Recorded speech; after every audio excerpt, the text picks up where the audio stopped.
It's Kyle here, and today I'll be talking about the season finale of Ahsoka, the Jedi, the Witch, and the Warlord, which I thought was a very cool title. I really enjoyed that a lot.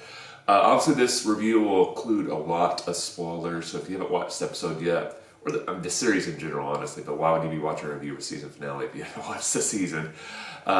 Please go watch the content first and then come back and watch this review. With that warning out of the way, let's talk about the Jedi, the Witch, and the Warlord.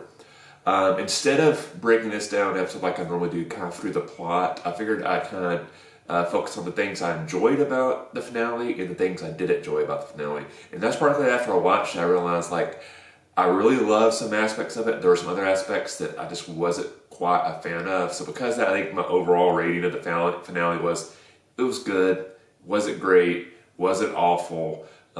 But I've enjoyed some other finales more. One thing I'll also say, to me, it's always hard to judge a finale until you know what content comes next. Sometimes that can raise your opinion of a finale or lower your opinion of a finale. To me, the best example of that in Star Wars recently is the season finale of Season 2 of The Mandalorian, which I actually loved that finale. But then to me, the events in the Book of Boba Fett kind of lowered my opinion of the finale, because Season 2 finale, Mandalorian, you have Grogu going with Luke, and then basically the Book of Boba Fett almost immediately undoes it. So all that emotional build-up, felt like it really culminated in something basically was immediately undone. So that one went down in my opinion. So something after Ahsoka could raise my opinion, because there's a few of the things that maybe they're just not resolving some plot points in the series that something coming soon could resolve it. In my opinion, this finale will go up. So first, let's kind of focus on the positives. So what's some real things I enjoyed a lot about this finale? First, I loved the scene with Ezra building his lightsaber with Hu Yang. I love the aspect, initially he's just ignoring Hu Yang, and he's like, well, what do you know? And eventually it comes out the discussion between them, and Sabine joins them. That, Ezra has, for obvious reasons, we know that he never met Hu Yang. He doesn't know Hu Yang is basically the droid that taught all Jedis how to make lightsabers. And it was really a cool moment to kind of see Ezra realize that, and realize that he had known Kanan, and that he actually had a part that was identical to that was on Kanan's Jedi, and he gives it to Ezra. That was just an amazing moment. Absolutely loved that. Another thing I really enjoyed about the finale was the Night Sisters. We got to see a lot more of the traditional Night Sisters magic, and then really flex their power. So you see that classic Night Sister green elements coming out when they perform some sort of big spell, transforming Morgan into a full-fledged Night Sister. I love that moment. That was really, really cool. The effect for that was amazing. And then giving her that flaming green sword. Love that moment. That was definitely not a transition I saw coming for Morgan going into the finale. I just at some point in this episode, she's going to become like this amazing Night Sister warrior. Did not see that coming, so that was a really cool moment, but also a surprise. But then I think also made sense in the plot line. So very cool moment. Kind of building off that, the Morgan Ahsoka fight scenes were really awesome. I love the choreography. I loved how in various elements of their fights, either one had the upper hand. It felt like a very level playing field and a really good matchup for Ahsoka. And that already been kind of established again through The Mandalorian, where you saw Morgan and Ahsoka were very even fighters. But now, obviously, Morgan has been leveled up with being a Night Sister and having this special sword. So seeing that fight was really cool. The choreography was amazing. The setting was amazing. Love that aspect of it. Again, kind of tying into that same sequence there, we get zombie troopers. I know that's a lot of people were speculating early in the series that when all the Night Troopers showed up, they already were zombies. I didn't really buy into it at that time. And I'm kind of glad they did it this way, because this way makes a lot more sense that Thrawn has hatched this trap for Ahsoka and Ezra and Sabine for something they wouldn't expect with the Night Sisters, just something they haven't seen before. Because as Ezra says in this fight scene, this is new, I haven't seen this before. If they've been zombie troopers all over the place, it would have surprised Ezra, it would have been a trap, and it would have been as big of a deal for them. So this the moment where the Night Sisters raise the Night Troopers and they begin slumbering like your classic zombies. A really amazing moment. I think one of my favorite moments from a Star Wars series. Loved it. And I love how throughout the fight sequence you see the zombie troopers being killed, but then immediately getting back up again. So it's a very neat sequence. And I think it also kind of helps establish now that Thrawn and the Night Sisters are back in the Star Wars galaxy, the type of danger they pose. Like you have Thrawn being this military genius, but you also have these Night Sisters who now, for casual viewers who weren't really familiar with the Night Sisters, they really now see like how much power that the Night Sisters have. And that was a really cool way to kind of help establish this Thrawn/Night Sister alliance as a really serious threat to the New Republic. I think the last thing I wanted to mention that I really enjoyed a lot is right before Thrawn and his forces were getting to leave this galaxy to go back to the Star Wars galaxy, and he basically calms Ahsoka and kind of taunts her. I really like that moment where he's like, all right, I've won this battle, I want her to know it, and this might impact what happens in the future too. So I thought that was a really cool moment. And kind of related to that a little bit with Thrawn's interaction with Ahsoka and just the Jedi in general. I love when they were, earlier in the episode, when they were kind of strategizing, like, all right, what's Thrawn going to do to try to delay these Jedis as long as possible so he can get away? And basically the lesson he's learned from all his other interactions with the Jedi is, like, if you think something's impossible, a Jedi can accomplish it. So things in the past, he would just assume, like, well, they can't do that and not have a plan ready. Now he knows, like, all right, if something is impossible, if I think it can't be done, the Jedi probably can do it. And I need to assume they will do it and to develop a plan, assuming they will. So I love that we've seen how Thrawn has learned from his past interactions with the Jedi. With that being said, I think that was the main things I wanted to touch on that I really enjoyed. So let me touch on the things that I wasn't the biggest fan of in this episode. All right, first off, I think some of my biggest complaints is just felt like there were some storylines that were either basically completely dropped for the finale or got hardly any time at all. So first you have Baylan and Shin, which basically felt like their storyline was basically dropped from the season finale.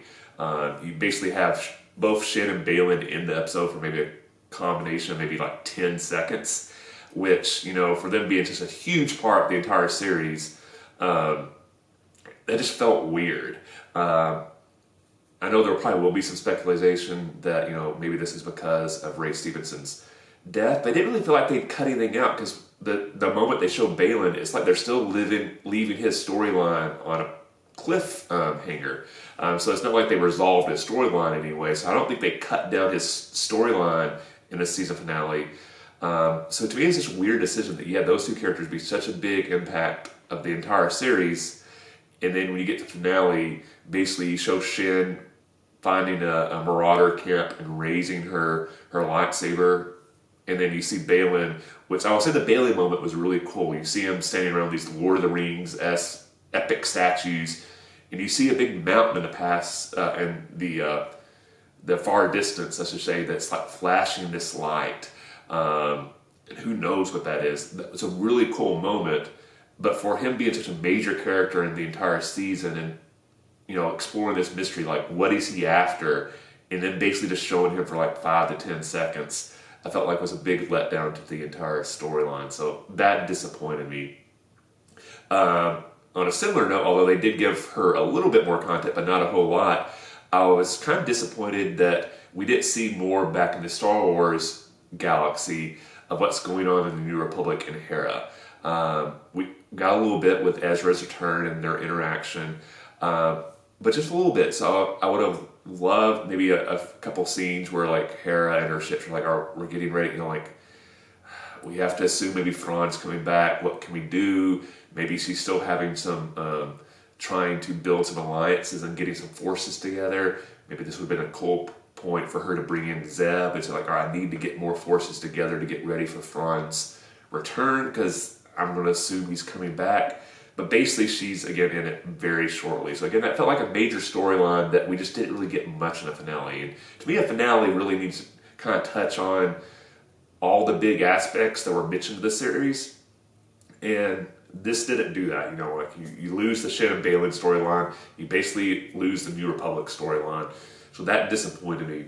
I will also say the moment, and I know they just do it for TV drama, but the Ezra Hera reunion, the part when he came off the ship and armor just felt dumb. Because, like, why would he keep this stormtrooper helmet on that entire time? It makes zero sense. He basically knows, like, oh, I might get shot. Did he not radio identify himself? Why did they let that ship land?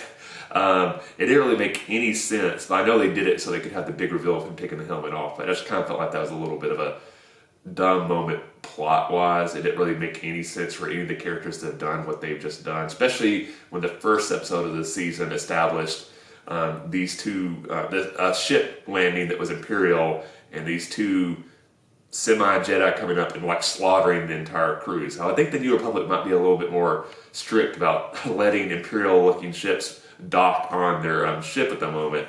So that just kind of felt like a weird plot choice. But, you know, again, I know it's just for that moment to have Ezra take the helmet off so Hera could see it, and it'd be a very cool moment.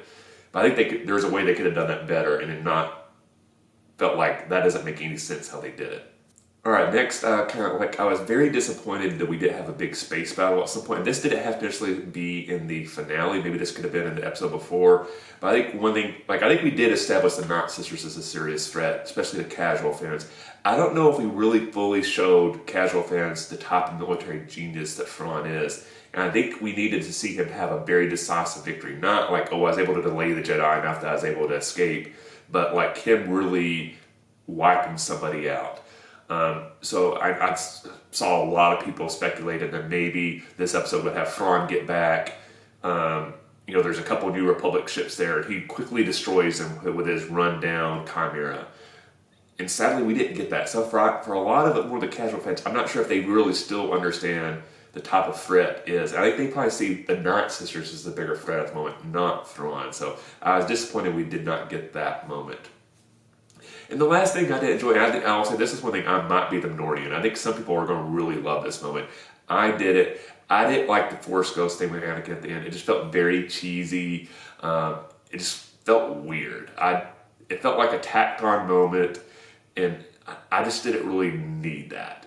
I think honestly, I would probably, if they really wanted to include Anakin there, I think him saying something to Anakin, I say Ahsoka as a Force Ghost would have meant more, not just her looking off in the distance and Anakin is standing there creepily as a Force Ghost, just looking at her and not saying anything. So even if it's just something simple as like, you know, good job, Snips, or something like that, to me that would have had a more emotional impact than him just standing there weirdly. And for some reason, being the Force Ghost effect didn't really look the best in the world. I think he's looked better in the rest of the series. I don't think it's how he looked. It's like the Force Ghost effect to me looked just weird.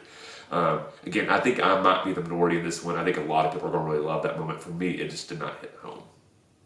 But anyway, so that was my opinions on the season finale of Ahsoka. Overall, really enjoyed the series. I think I would still rank it behind Andor and probably the first couple seasons of The Mandalorian. But I still really enjoyed it a lot, and I'm looking forward to going back and rewatching the series in its entirety now and seeing how that impacts my feelings about it. But let me know in the comment section below, what did you think about the finale, and what did you think about the series in general? If you enjoyed this review, please hit that like button. If you have that, please subscribe to the channel. I really appreciate the support. Thanks for watching. I'll see you the next time, and may the Force be with you.